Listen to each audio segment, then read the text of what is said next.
But I mean, honestly, I've never seen the case this light in all my years coming here. You think all of this stuff with the tariffs is going to blow over? The worst day on Wall Street since the crash of 1987. We're now down 43%. This could be the most serious recession in decades. Protect your retirement with gold and silver IRAs. Learn more at sdbullion.com/IRA. What happened to all of your silver, Harry? Where did it go?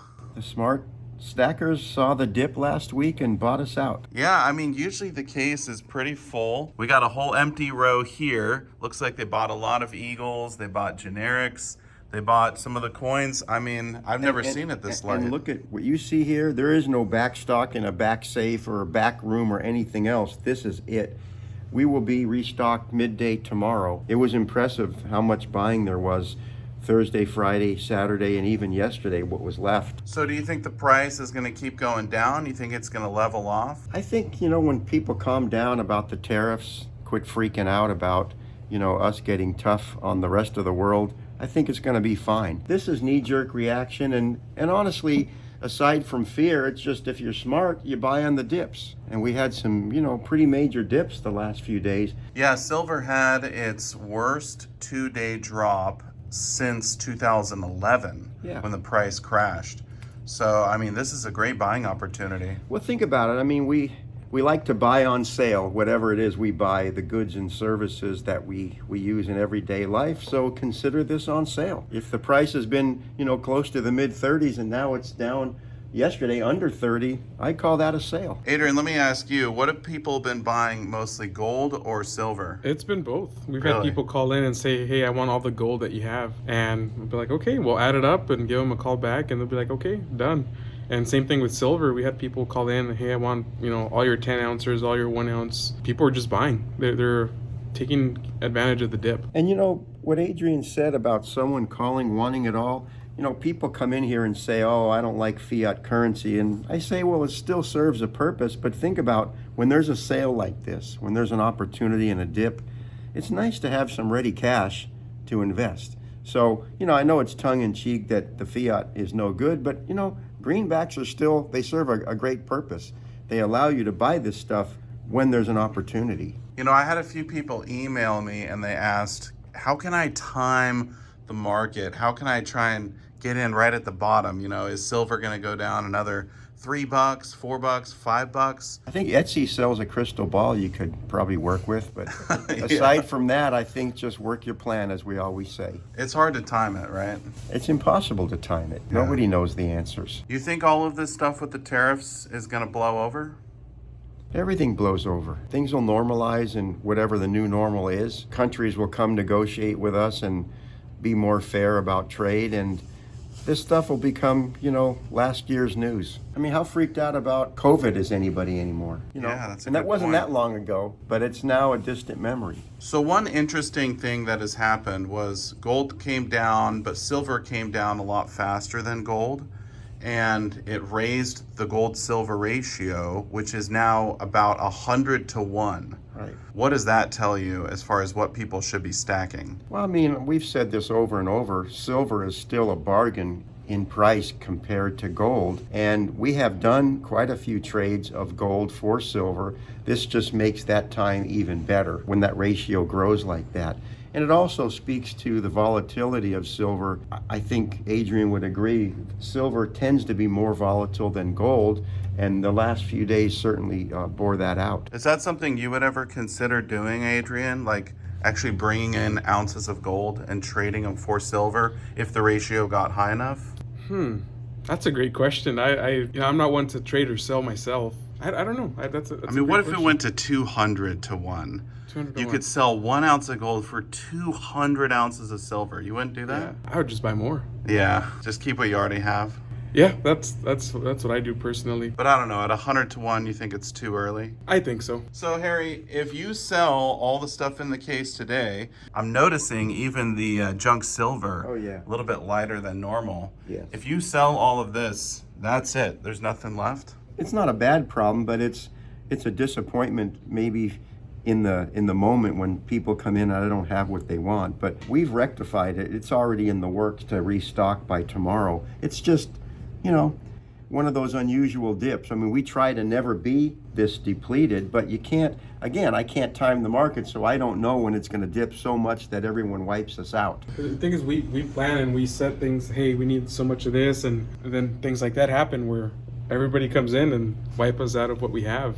So we think we plan, and then it's like, oh wait, you still need more. So Well, the last time I was in here to get an ounce of silver was like 35, 36 bucks, something like that. Yeah. Now you're looking at 31.50. yeah, no, it's time to buy. That's why we've had a lot of buyers come in. Yeah. And we tend to be more of a just-in-time inventory company because we don't want to be destroyed by a price plunge. Other dealers, if you look at past, dips, bad dips in the market, people are driven out of business. Maybe they had so much gold that they just get wiped out financially at a bad dip. We don't ever keep that much around that we can be badly hurt. I would rather tell someone I'll have it tomorrow than to be stuck with 100 ounces at a really high price.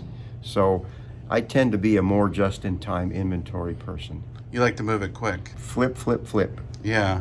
I noticed there was no Mercury dimes. No, gosh. Just a splash of Roosevelts. That's all you got right now. Yeah, we'll address that. But again, it's everything is depleted. One lady came in Saturday and wanted 15,000 worth of constitutional and rounds, and that put a big dent in it. We were able to fill the order, but that's a very unusual order, and she had only been in once before with a very modest purchase. So people were really reacting to the prices. Look at this one right here. It's like a Morgan dollar. It's the large O variety. The large O, yeah. Yes. The Holy Morgan. Yes.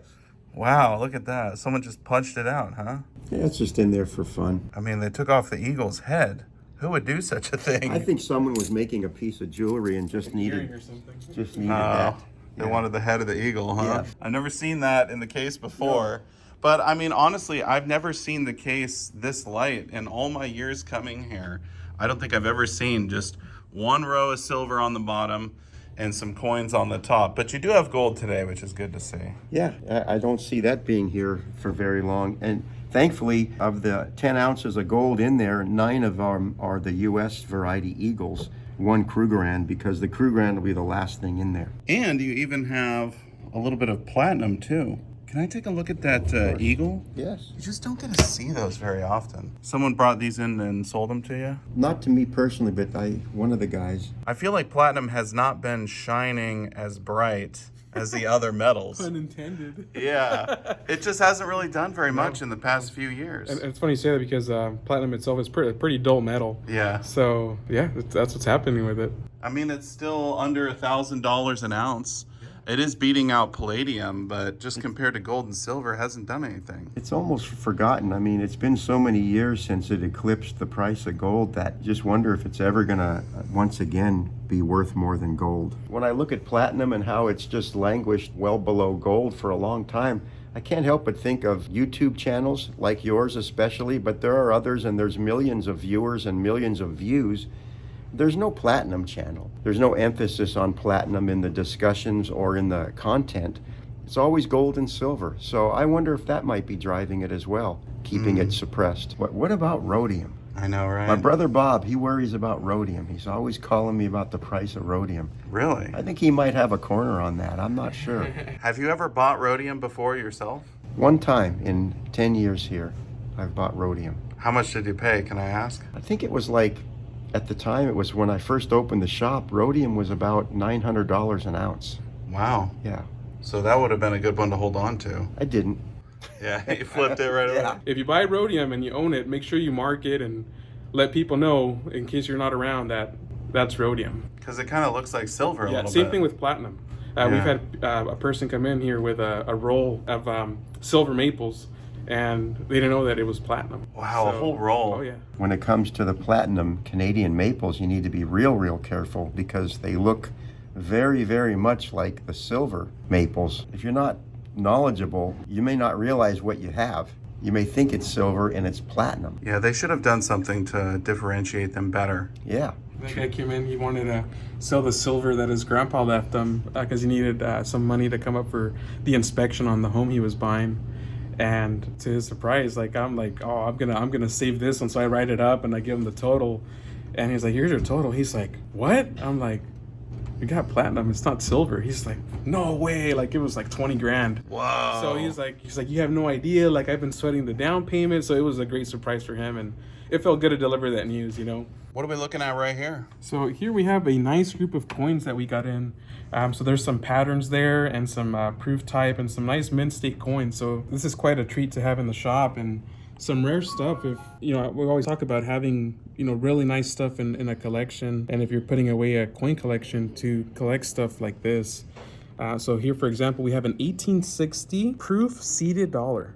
Wow, look at that. Yeah, so this only had a mintage of 1,330 pieces and an estimated 550 survived. So super cool piece, and just very limited. If it's something that people are looking to collect, these are the things that I like to put in a collection myself. Yeah, that one's pretty sweet. I like this one too. Yeah. So that's a 1839 cap bust half, and it's really hard to find them in that mint state condition. It's an early bust half coin, and you can just see how beautiful that is. Yeah, that looks nice. Yeah. What's this one here? This one here, this is one of my favorite kind of coins. It's a pattern. So notice the Judd number there, the J161. It's a proof 62. So what this was, this is a pattern, so almost like a sample of a coin that the U.S. Mint created when they were trying to decide on the design and the composition of the large cent. So notice how this one doesn't have the stars going around the design. Yeah, like on the gold. Yeah, like on the gold, but even on the large cent, you see the stars going around the design. Right. And this one's just a plain design. So they were just kind of trying it out. Yeah, and this one's, it's like a prototype. Exactly. Wow, look at that. And this one's the size of about a half cent, but it's a full cent. Yeah, that's a unique one. It varies in size. And there's only 176 that are known. Well, here's another example. We have the 1858 proof Indian head cent. Whoa. So if you're an Indian head cent collector, you're like, wait a minute, the Indian head cent didn't start until 1859. Right. So this is what was the sample. This was the pattern of what the coin was going to look like. There's 80 known of this type. Only 80? Yeah, and check out the design on the back. Wow, look at that. It's got the wreath. That's nice. Yeah, and this is PCGS graded, and it's a proof 62, and it's also got the eagle eye. Yeah, it's a nice color too. Yeah, I mean, the next time you see one of these, I don't know when it'll be. Yeah, I don't think I've ever seen one of those before. Yeah. And then what are these here? And these are just some cool type proof coins. They're the V-nickels, but they're proofs. So proof 64, so 2 proof 64s. Reasonably priced if you are looking to add a cool proof type coin to your collection. Yeah, you got to show why they call them the V-nickel. Exactly. Got that V on there. Right there. Yeah, Roman numerals. Well, I got to say, Harry, I'm very happy to hear that the smart stackers have been in and they've been buying lots of silver. I think now's a great time to buy. And hey, even if the price goes down again, you can just buy more, right? Just, we work the margins. That's how we make our living here. And so as long as we don't stockpile so much that we could get hurt by a dip, nor will we get rich when there's a great run up. It's just, we're just working the margins on the metals. And we're happy for people when they can buy at a great price. It doesn't hurt us at all. Yeah, and that's one thing here. Like, if the price drops, we're selling it. We're moving it. Like Harry said, we don't keep stock. Oh, price drop, let's put some away. Never. No, it's let's get some more now. Let's put what we have. Let's get rid of it and get some more. Well, that's what stackers want. Yeah. All right. Well, as always, it was a pleasure, Harry. Good to see you, Silver Dragons. Good to see you, Adrian. Good to see you.